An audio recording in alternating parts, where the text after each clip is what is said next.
আপনি কি জানেন বাংলাদেশের এমন একটি জেলা আছে যা একই সাথে ইসলামের ইতিহাস এবং বিশ্ব ঐতিহ্যের অংশ? হ্যাঁ, আজ আমরা জানব হজরত খান জাহান আলী রহমতুল্লাহি আলাইহ এর স্মৃতিবিজড়িত জেলা বাগেরহাট সম্পর্কে।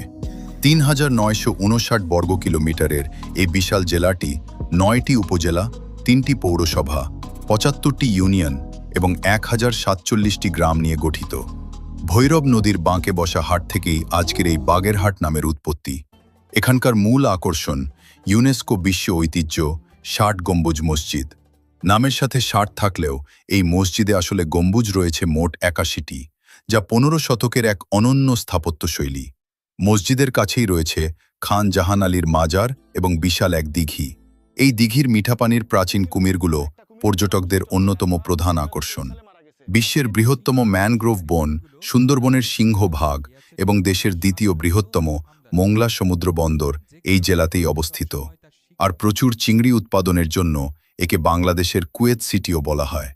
ইতিহাস আর প্রকৃতির এই অপূর্ব মেলবন্ধন দেখতে আপনি কবে আসছেন বাগেরহাটে? কমেন্ট করে জানান।